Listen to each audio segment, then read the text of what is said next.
Di video kali ini kita akan membahas soal-soal USM ITB 2024 yang dirangkum dari berbagai sumber. Cek sumbernya di deskripsi. Dua balok kayu kecil A dan B terapung di permukaan danau. Jarak keduanya adalah 150 cm. Ketika gelombang sinusoidal menjalar pada permukaan air, teramati bahwa pada saat T sama dengan 0 detik, balok A berada di puncak, sedangkan balok B berada di lembah. Keduanya dipisahkan satu puncak gelombang. Pada saat T sama dengan 1 detik, balok A berada di titik setimbang pertama kali dan sedang bergerak turun. Manakah pernyataan yang benar tentang gelombang pada permukaan air tersebut? Ada baiknya kita gambar dulu permukaan airnya. Dia gambarnya adalah seperti ini ya. Kemudian di sini ada keterangan ketika balok A berada di puncak, yang ini ketika T sama dengan 0, balok B berada di lembah. Berarti nanti kalau kita gambar, misal A-nya di sebelah sini, A-nya sedang berada di puncak, B-nya itu dia berada di lembah, dan diantaranya itu dipisahkan satu puncak gelombang. Berarti nanti A-nya di sebelah situ, B-nya nanti harusnya di sebelah sini. Karena diantaranya kan ini ya, ada satu puncak gelombang. Jarak keduanya adalah 150 cm. Ini kalau kita tulis, jadinya nanti gini ya, 150 cm. Kemudian dari A sampai B itu terdapat berapa gelombang berarti? Kalau kita lihat di sini, satu gelombang itu kan jarak dari puncak ke puncak. Berarti ini adalah satu gelombang. Terus yang ini ke sini adalah setengah gelombang. Artinya di sini kita punya 1,5 lambda sama dengan 150 cm. Atau lambdanya adalah 150 dibagi 1,5 yaitu 100 cm. Dengan demikian pilihan yang A itu udah salah karena di sini panjang gelombang disebutkan 200 cm. Kemudian kita lanjutkan ke soalnya. Pada saat T sama dengan 1 detik, balok A berada di titik setimbang pertama kali dan sedang bergerak turun. Kalau kita lihat di gambar itu titik setimbang itu yang ini ya. Ini bagian dari titik setimbang. Nah, kalau di sini disebutkan A berada di titik setimbang, berarti A-nya itu nanti di sebelah sini. Ini A-nya. Dan dia sedang bergerak turun. Nah, gini ya. Berarti kan karena dia untuk pertama kalinya, berarti dia dari sini ke sini itu butuh waktu selama 1 detik. Dan kalau kita plot perjalanan dari balok A itu sebenarnya gini. Dia bergerak turun, nanti nyampe sini, kemudian dia naik lagi gitu ya. Nah, itu disebut sebagai satu getaran. Jadi satu getaran itu adalah posisi dari A yang awalnya di sini, dia bergerak turun, kemudian naik lagi, kembali ke posisi semula. Jadi kalau kita lihat di sini, A kan awalnya di sini ya misalnya, kemudian dia bergerak turun, ini misalnya titik terbawah, berarti ini dia untuk bergerak turun ini berarti dia hanya setengah getaran. Karena kalau satu getaran itu dia harus kembali ke sini lagi. Sedangkan A-nya ini setengah getaran aja tidak gitu. Dia hanya nyampe di titik setimbang di tengah. Berarti dia dari sini ke sini itu hanya melakukan 1/4 getaran. Artinya kalau dia 1/4 getaran berarti kita bisa nyatakan dia sebagai 1/4 periode ya. Jadi kan periode itu kan waktu yang dibutuhkan untuk satu getaran ya. Waktu untuk satu getaran. Berarti kalau di sini waktu untuk melakukan 1/4 getaran, T-nya itu berarti dia setara dengan 1/4 dari periodenya. Karena yang dilakukan hanya 1/4 getaran. Nah, di sini 4-nya bisa kita pindah ruas ke sebelah kiri. Dia akan menjadi 4 dikalikan T sama dengan T besar. Atau 4 dikalikan T kecilnya ini adalah 1 detik. Berarti 4 kali 1 sama dengan T besar. Berarti T besarnya adalah 4 sekon. Ini adalah periodenya. Dari sini kita bisa hitung frekuensinya nanti.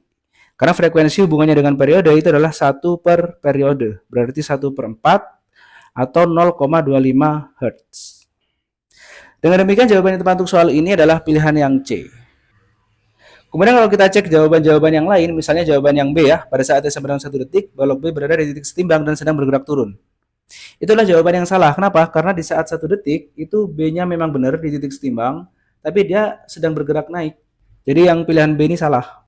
Kemudian amplitude gelombang adalah 75 cm, ini tidak disebutkan di soal ya. Ini lebih tepatnya tidak ada informasi. Jadi tidak bisa dibilang benar karena informasi untuk amplitudo memang tidak diberikan di soal.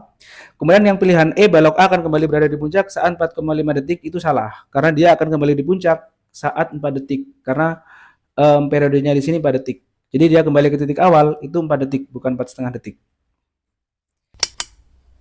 Sebuah tali yang panjang, salah satu ujungnya digetarkan terus-menerus dengan amplitudo 10 cm periode 2 detik dengan ujung lain terhubung dengan cincin yang bebas bergerak pada sebuah tiang.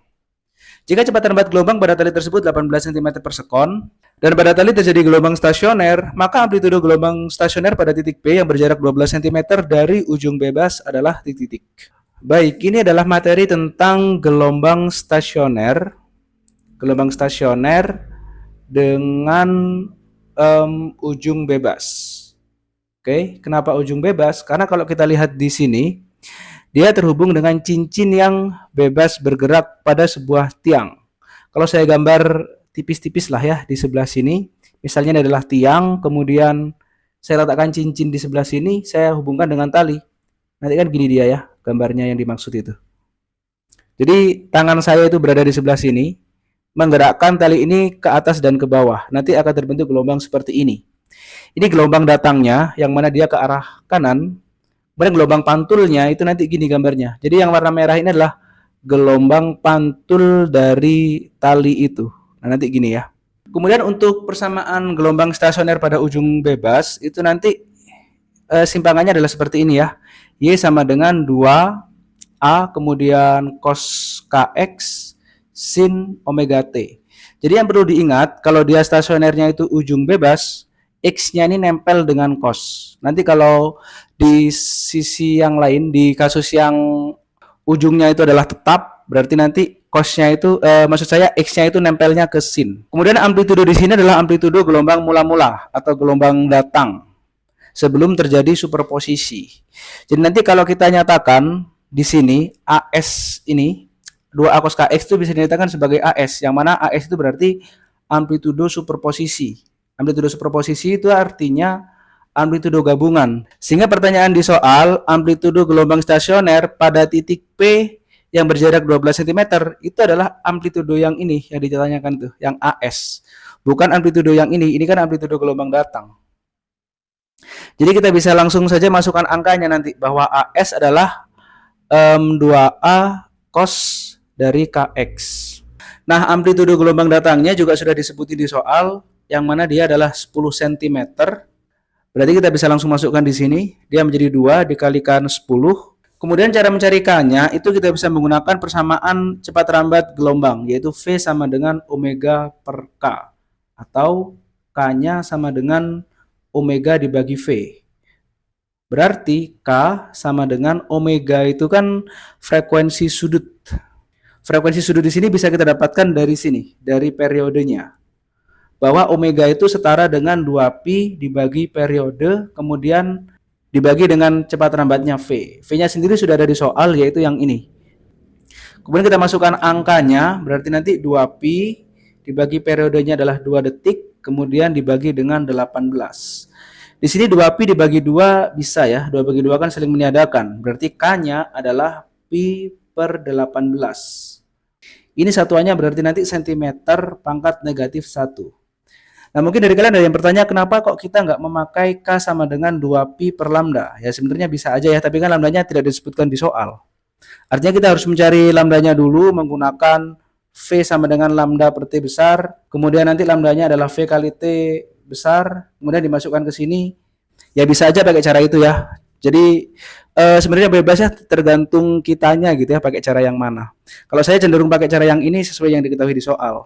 Kemudian di sini cos K-nya itu kita bisa masukkan pi per 18. Nah, X-nya itu adalah jarak dari titik P terhadap ujung bebas, yang mana di sini sudah disebutkan, yaitu dia 12. Berarti 12 kita tulis di sebelah sini. Berarti nanti AS adalah 2 kali 10 adalah 20 cos. Nah, 12 sama 18 ini bisa kita sederhanakan. Sama-sama dibagi 6. Berarti 12 bagi 6 adalah 2. 18 bagi 6 adalah 3.